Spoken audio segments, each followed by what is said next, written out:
In the legends and the movies, archers never run out of arrows. The sky turns black, and the quivers never run dry. But on real fields of war,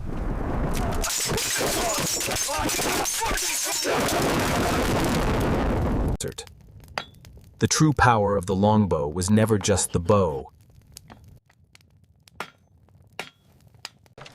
farmers, fletchers, sheriffs, royal clerks, an entire kingdom turned into an arrow factory, every sheaf a Behind the line, the real battle never stopped.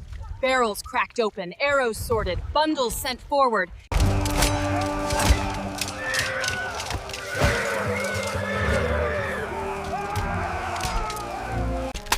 Heroes fire the shots. In films like The King and many other epic movies, archers stand in neat ranks and loose shaft after shaft, as if their quivers were magic pockets that never run dry. The sky turns black with arrows, but nobody ever seems to pause and think, "I'm out." In real battles, that fantasy would have lasted only a few minutes.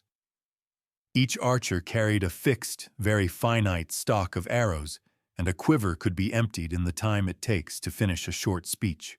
So the real question is not, how fast could they shoot, but what happened when those arrows were gone? This story follows the English longbowmen of the 100 Years' War and asks a simple, brutal question.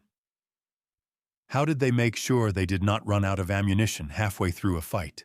One battle in particular showed what happened, when the answer to that question was, they didn't. The Battle of Ardres in 1351 was not one of the great set-piece clashes like Crécy or Poitiers. It began as a raid.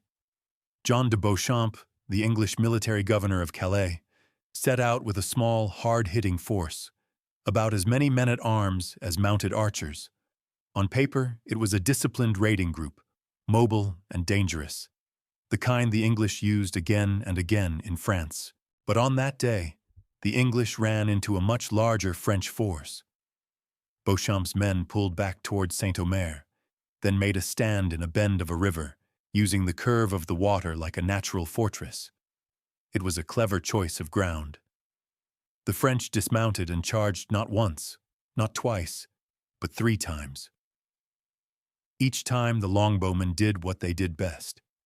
As the French advanced, the air filled with English arrows. The attackers were thrown back again and again, their armor rattling under the impact of the storm. Then the supply problem struck. The archers had been firing hard from the start. Their quivers and bundles began to empty. Arrow by arrow, their advantage slipped away. When the French came on again and the longbowmen reached back for more shafts, they found leather and cloth instead of wood and steel.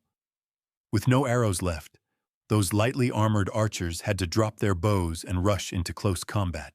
Armed mostly with swords and daggers, pressed on the flanks by a heavier enemy, they stood little chance. The result was a crushing defeat for the English. That disaster at Ardres was not caused by bad shooting. It was caused by bad logistics. Every English longbowman went into battle with what seemed, at first glance, like a generous supply. Arrows were not carried loose but packed in sheaves, tight bundles of 24 shafts. A sheaf could be tucked through a belt, slung at the side, or slid behind the back. Most archers entered battle with 2 or 3 of these bundles. In simple terms, that meant something like 50 to 70 arrows ready to hand. For a few calm minutes, that sounds like plenty.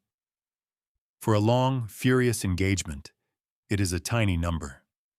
A skilled archer with a warbow did not measure his rate of fire in lazy, careful shots.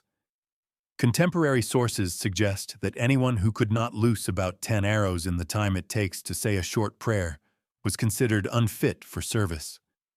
The best men could shoot even faster than that, especially in the first blazing moments of a fight. Of course, no one kept up that pace forever. Drawing a heavy longbow again and again is like doing hard, fast exercise with both arms and your whole upper body. Even the strongest archers slowed down once the opening storm of arrows had passed. But that first storm was exactly when they spent a large share of their stock. When hundreds or even thousands of archers all shot together at that kind of speed, The air over a battlefield became a thick gray curtain for a brief time, and then the ground was carpeted with spent shafts. The bundles carried on the belt could vanish as quickly as water poured out of a bucket. This was the basic dilemma behind every English battle plan that relied on the bow. You could concentrate your fire in short, savage bursts that broke an enemy charge. But if the fight dragged on, the personal supply each man carried was not enough. The Battle of Ardres burned that lesson in fire. For major campaigns, the real challenge began long before the first arrow flew. It was not just a matter of passing fresh sheaves to men in the line. It was a matter of making sure those sheaves existed in the first place. Robert Hardy, one of the leading modern experts on the English longbow, has tried to picture the scale. At the Battle of Calais, he estimates that English archers may have loosed more than 500,000 arrows during the battle. That figure does not even count the weeks of campaigning beforehand, when men still needed arrows for skirmishes, raids, and daily training. 500,000 is a number so large it becomes hard to imagine. Think of wagon after wagon piled high with bundled shafts. Think of fields of geese, plucked over and over to provide feathers. All of that strain fell on a medieval kingdom that had no factories, no railways, no mechanized tools. Yet somehow England met the demand, not just once, but over the long grind of the 100 Years' War. The way medieval England did this is perhaps clearest in the reign of one king, Henry V. Henry did not see the longbow as a sidearm. For him, it was the sharp edge of his strategy. As historian Juliet Barker has shown, Henry came to the throne in 1413 with a clear, cold idea in his mind. He wanted the crown of France. He also knew he ruled a smaller, poorer kingdom than his rival. To avoid a slow war of attrition, he needed to strike fast and hard. And once again, as in the days of his grandfather Edward III, English longbowmen would stand at the heart of that plan. Henry had inherited two very different lessons from the past. Crecy had shown what an army of archers could do when they were supplied on a massive scale. Ardres had shown how quickly the tide turned when the bows ran empty. Those memories, and the records left by earlier kings, convinced Henry that arrows were not an afterthought. They were as important as food, pay, or ships. He was also, by all accounts, a gifted administrator. So he started planning for war almost as soon as the coronation ceremonies ended. In 1413, 2 years before the Agincourt campaign began, he took his first public steps. One of his earliest measures was a ban on the sale of weapons and arrows to the Scots and other foreign enemies. If England was going to pour so much effort into making arrows, he had no intention of seeing them end up in hostile hands. A month later, he went further. Henry created a new royal office and gave it a very clear mission. He appointed the Fletcher Nicholas Minot as Keeper of the King's Arrows, based at the Royal Arsenal in the Tower of London. For the first time, arrows had their own official guardian, their own book of accounts, their own chain of command. Minot received a generous budget and a staff of workers. His job was to oversee the production and purchase of arrows, and to build up great stockpiles inside the tower's thick stone walls. Under Henry's orders, the Keeper of the King's Arrows turned the kingdom into a kind of giant workshop. Minot launched large-scale production and started placing orders with arrow makers across the country. Records survive that give us a glimpse of this quiet storm of activity. In August 1413, for example, he ordered 12,000 arrows from a London Fletcher named Stephen Saylor. That was only one contract among many. Behind that simple number stood days of labor, shafts cut and smoothed, nocks reinforced, goose feathers trimmed and tied down, steel heads forged and fitted. All of this was only the beginning. The king's clerks could write any number they liked on a piece of parchment in London. The real difficulty was turning those royal orders into finished sheaves of 24 arrows, then moving them from scattered workshops and farmsteads to the arsenals, ports, and finally to the muddy fields of France. All of this frantic ordering from London only made sense because England already had a hidden machine for making arrows, built up over the decades before Henry V put his plans in motion. Although Henry began his preparations early, he could never have secured enough arrows without those well-organized chains of production and supply already in place.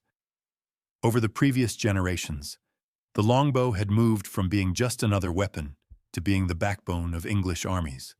In response, craftsmen, merchants, royal officials, and local lords had, piece by piece, created a kind of mass production system long before the word factory existed.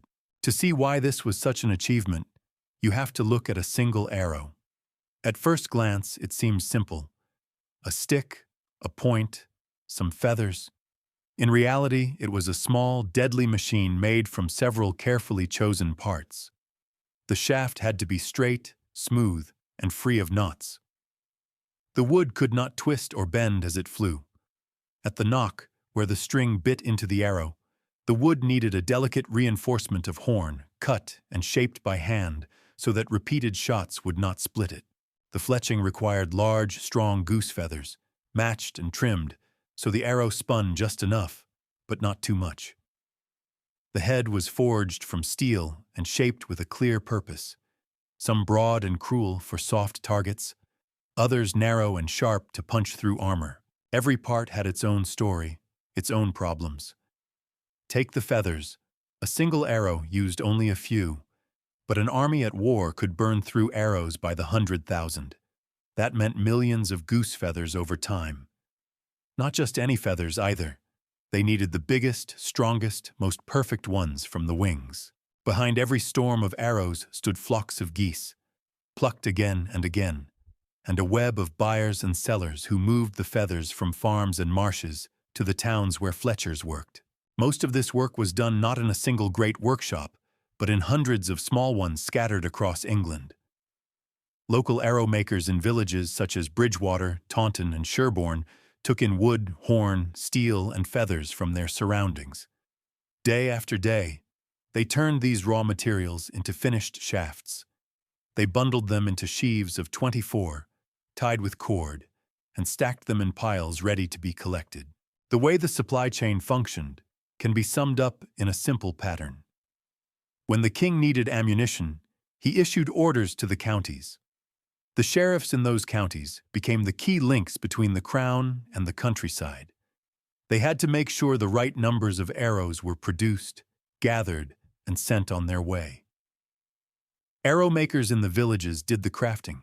The sheriffs took delivery and passed the bundles to the local lords, who were responsible for raising troops and organizing transport.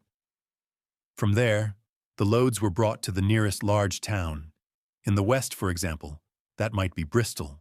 In the towns, royal clerks took over. They opened the bundles, inspected the arrows, and counted the sheaves. Any shafts that seemed crooked or poorly made were set aside. The rest were repacked into barrels and crates. Packed in this way, arrows could be loaded onto carts, barges, or ships and moved toward the king's main arsenals or directly to his armies. Every stage mattered. If a village craftsman did sloppy work, a whole sheaf might fail at the worst moment. If a sheriff delayed, a company of archers might march into France with less than they needed. The counties did not always deliver on time. Sometimes they did not deliver at all. The demand for arrows rose and fell in sharp waves. In years of peace, the need was modest. A few shipments kept the arsenals topped up. But when war loomed, the numbers exploded. In one great push, when Edward III was preparing to invade France in 1359, the counties sent something like 850,000 arrows and 20,000 bows to the Tower of London. That enormous consignment came on top of earlier shipments and other supplies sent straight to troops and ports. At such moments, England was almost swept clean of arrows. In 1356, the year of the Battle of Poitiers, the Chamberlain of Chester struggled to find any arrows in his region. He reported gloomily that no arrows could be obtained from England at all, because the king had taken for his own use every shaft that could be found anywhere. The only way to survive such storms of demand was to keep the royal arsenals as well stocked as possible even in quiet times, building up reserves against the next crisis. From the arsenals, the journey was still far from over. Arrows had to move from the stone towers of London and other depots to the fields where men might die for lack of them. First, they were hauled to ports and loaded onto ships bound for France.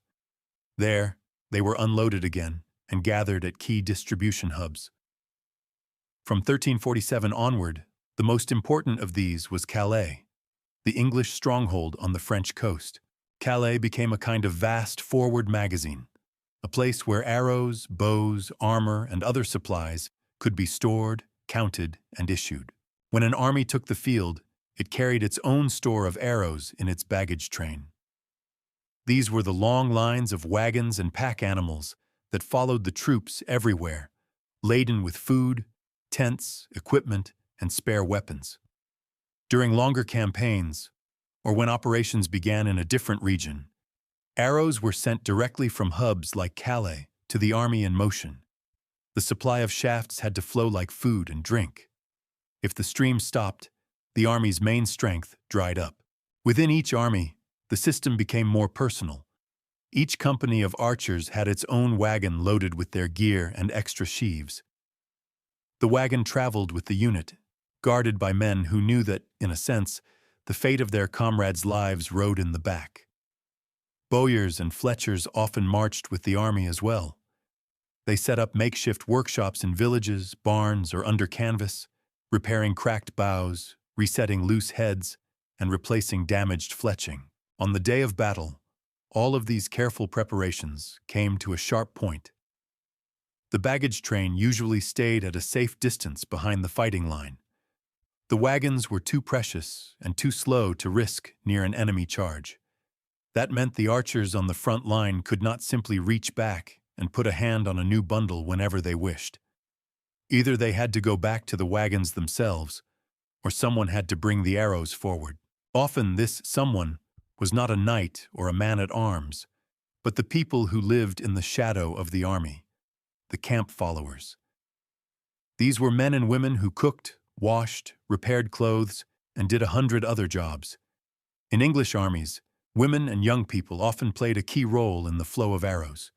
Near the wagons, the women would take the barrels and crates, open them, and sort the arrows. They laid them out in neat bundles, ready to move.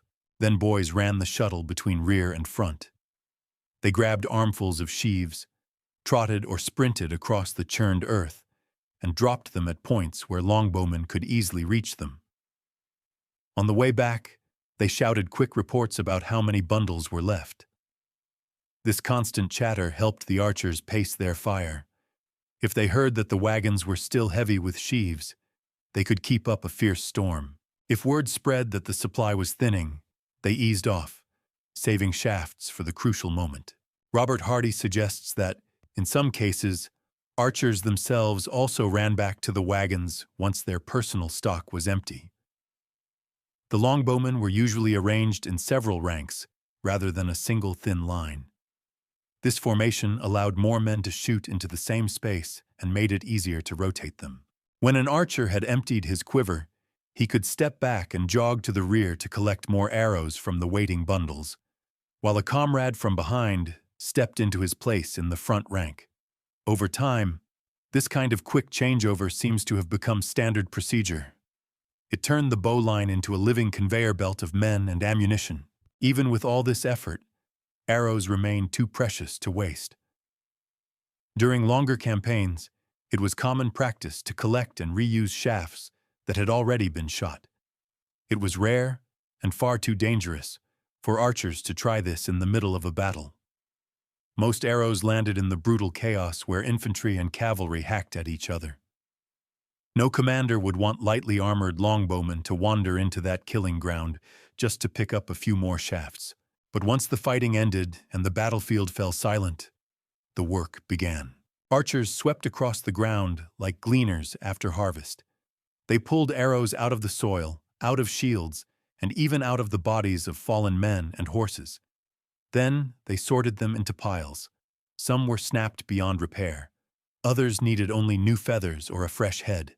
Reusing arrows was cheaper and faster than making new ones from scratch, but it still took time.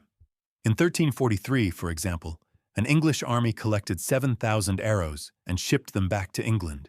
At the Tower of London, they were carefully refletched and repaired. 10 workers spent 6 days on that single task.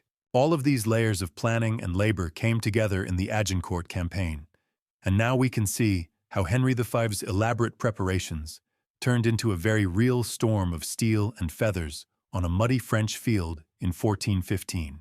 To understand how all this work in workshops, arsenals, and wagons turned into real power, we have to follow Henry V's army all the way to Agincourt, and then step back and see what that victory really tells us about arrows and war. When Henry set out for France in 1415, his archers were better supplied than any English bowmen before them. Years of planning lay behind every sheaf in every wagon. The kingdom had been combed for wood, horn, steel, and feathers. The Tower of London and other arsenals were heavy with barrels of arrows. Calais was ready as a forward base. The hidden machine that had grown over decades was now running at full speed. The Agincourt campaign did not begin with a glorious charge. It began with strain. Henry's army crossed the Channel and laid siege to Harfleur. The siege dragged on. Men sickened and died. Food ran short. Even with all the preparation, supplies of every kind felt tight. Yet the arrows were there when needed. Longbowmen covered the trenches and approaches. They beat back sorties from the defenders. Every time a shaft flew from an English bow, it drew on the whole network that stretched back to small village workshops and the tower's dark storerooms. After Harfleur fell, Henry's situation was still dangerous. His army was smaller than he had hoped. Disease had taken a heavy toll. He decided to march toward Calais, hoping to reach the safety of that English stronghold. The French gathered a much larger force to intercept him. Day by day, as the English trudged through mud and rain, the question of supply grew sharper. Food, shoes, and strength ran low. Yet the archers still carried their sheaves. The wagons still rattled along behind them, packed with spare arrows and the tools to keep them in working order. By the time the two armies finally faced each other near the small village of Agincourt, the ground was soaked. Recent rain had turned the plowed fields into deep, clinging mud. The French force was bigger, heavier, and confident. They saw an enemy worn down by sickness and the march. They planned to crush Henry in a single blow and end his bold adventure in failure. Henry looked at the same field and saw something different. He saw narrow ground between woods. He saw soft earth that would swallow armored men and horses. And behind him, he knew he had what had taken him years to build. Ranks of longbowmen with enough arrows to turn that narrow strip of land into a killing zone. On the morning of October 25th, 1415, as the two armies formed up, all the slow work of sheriffs, fletchers, and royal clerks became suddenly urgent. The archers took their positions on the flanks and in front of the men-at-arms. They pushed sharpened stakes into the soil to break cavalry charges. They checked strings, counted their sheaves, and looked back toward the wagons where more bundles waited under canvas and wood. The baggage train stood well to the rear, out of immediate danger but close enough to feed the line. Camp followers, who had trudged through the same mud as the soldiers, knew their part. Women near the wagons broke open barrels and crates, sorted the arrows, and laid them out in bundles. Boys and other helpers prepared for the same endless shuttle run that had kept archers supplied in lesser fights. When the moment came, and the English advanced a little to provoke the French, the rhythm that had been drilled into longbowmen over many campaigns returned. Stakes in front, knock, draw, loose. A dark cloud of arrows arched over the field and came down into the packed lines of French men-at-arms. Mail and plate rang under the impact. Horses reared and fell. Men stumbled in the mud. The French had to move forward or admit defeat. They chose to advance. As they struggled across the wet ground, their heavy armor and close-packed ranks turned each step into labor. The English archers kept shooting. The sheaves on their belts shrank. Empty spaces grew where full bundles had been. Runners moved back and forth between line and wagons, dropping fresh sheaves into waiting hands, shouting quick updates about how much remained. Rotation within the archery ranks kept the storm steady. When a man's quiver and bundles were empty, he stepped back, jogged to the rear, grabbed another sheaf or two, and returned. Another archer moved into his place without leaving a gap. The line breathed in and out, but did not break. Behind them, the women and boys at the wagons worked without pause, sorting, bundling, and sending forward the next wave of shafts. For the French, every yard gained cost more strength. They were hit again and again before they could bring their weapons to bear. Many never even reached the English line. Those who did arrive were exhausted, crowded, and off balance from the sucking mud and the impact of arrows. English men-at-arms stepped in to meet them, but it was the longbow that had already done much of the killing work. As the day wore on, the pattern repeated itself. French attacks formed, advanced, and were broken. Arrows tore gaps in ranks. Men fell. Others tripped over bodies or sank deeper into churned earth. The English, though hungry, tired, and few in number, held their ground behind a shield of wood and steel launched from their bows. By sunset on October 25, 1415, the result was clear. The field near Agincourt was a swamp of torn earth, broken weapons, and fallen French nobles. The muddy ground was thick with English arrows, many of them buried to the fletching in bodies or soil. Henry V had won one of his greatest victories. Longbowmen had played a decisive role, just as he had planned years before, when he signed orders in the quiet chambers of the Tower. Their success was not magic. It did not come only from skill at arms or the courage to stand under threat. It came from a web of choices and labors that ran far from the battlefield. It came from sheriffs who drove production hard, from craftsmen who shaped wood and metal with care, from clerks who counted, from sailors who hauled crates onto ships, from women who sorted bundles beside the wagons, and from boys who ran themselves breathless between the rear and the line. Agincourt showed Europe again what English archery could do, but it also showed something less glamorous and more important. Without steady, planned resupply, even the finest archers become almost useless once their last arrow is gone.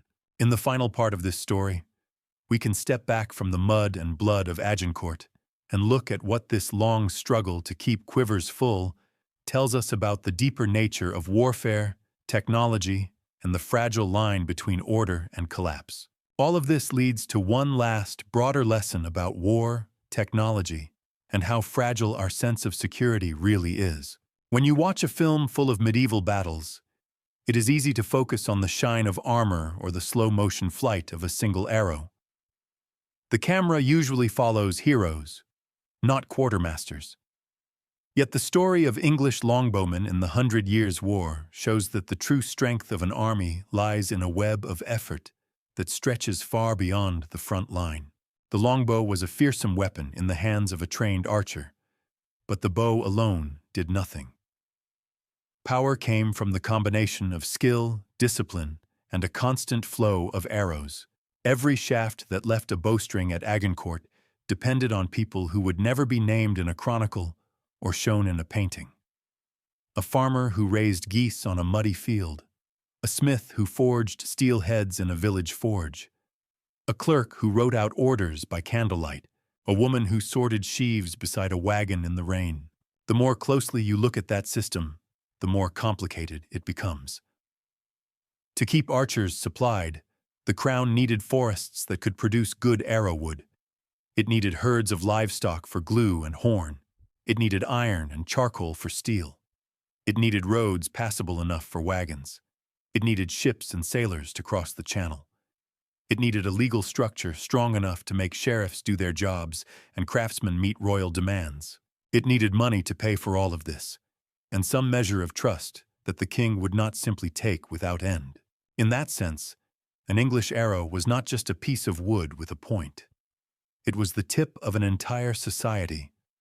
Every part of that society, from the king's chamber to the poorest farm, felt the pull of war. When Edward III emptied England of arrows before his invasion in the late 1350s, he showed how far royal power could reach. When officials later complained that not a single shaft could be found in a whole region, they revealed the limits of that same power. There was always a risk of pushing the system too hard, of drawing so many resources into war that the rest of the kingdom began to strain. There is also a quieter lesson hidden in the way arrows were made and remade. In our own world, very few people know how to craft even the simplest tools from raw materials. Most of us live wrapped in layers of technology we do not fully understand. A medieval arrow reminds us that even simple weapons require a chain of knowledge. A man who could shoot a war bow might not know how to split a log into perfect shafts. A skilled fletcher might not know how to smelt the iron for a head.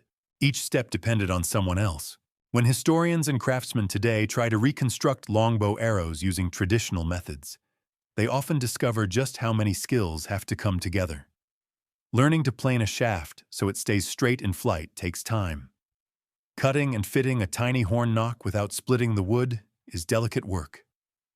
Binding feathers so they hold fast under the shock of impact demands patience. None of this is obvious on the first try. In that way, a sheaf of arrows is like a small, portable library of craft. Lose the people who hold that knowledge, and the weapon fades away. The English understood this, even if they would not have used modern words for it. That is why Henry V did not simply trust that arrows would appear when needed. He created an office, put a named man in charge, and gave him the authority to coordinate many different trades. In doing so, he treated arrows almost like a new kind of coin or a special tax. They became a measure of state power. A king who could command a steady stream of arrows could wage long campaigns. One who could not found his bold plans checked by something as small as an empty quiver. Seen from this angle, the ban on selling weapons and arrows to foreign enemies was not just a defensive measure. It was also an attempt to keep control over a strategic technology. If enemies could not buy English arrows, they had to build their own systems of production. That took time, money, and organization. In the meantime, England held an edge. Comparisons to later ages are tempting. In the gunpowder era, the same questions arose again with muskets and bullets. In the industrial age, artillery shells and machine gun belts took the place of sheaves of 24. In every case, the pattern remained. A weapon that seems simple or familiar is only as powerful as the supply system behind it. A modern army with the finest tanks or aircraft still fails if the fuel convoys break down or the ammunition ships never arrive. What makes the longbow story so striking is that all of this was achieved in a world without engines, telegraphs, or computers. Orders moved at the speed of a rider's horse. Wagons crawled along muddy roads. Ships depended on wind and weather. Yet even under those limits, England managed to keep tens of thousands of archers in the field over many years, supplied with the arrows they needed to change the course of battles. The flip side is uncomfortable. When you see how much organization it took just to keep quivers full, you also see how quickly everything could have come apart. A bad harvest that cut into wood or livestock, a string of storms that wrecked ships in the Channel, a breakdown in royal authority that let sheriffs ignore orders. Any of these might have left archers standing on a hillside with empty belts, just as they did at Ardres in 1351. In the end, the story that began with a simple question about whether archers ever ran out of arrows turns into a deeper reflection on how war tests the entire fabric of a society. At Ardres, English archers fought well, but were failed by their supply. At Calais and Agincourt, the same kind of men, armed with the same kind of bows, stood on ground shaped by years of careful preparation. Their arrows darkened the sky not because they were heroes from legend, but because an entire kingdom had bent itself, quietly and steadily, to the task of keeping those arrows coming. The next time you see a movie in which archers loose one endless volley after another, you can picture, just out of frame, the real army behind the army. The geese, the forests, the smiths, the clerks, the women at the wagons, and the boys running through the mud with fresh sheaves clutched in their arms.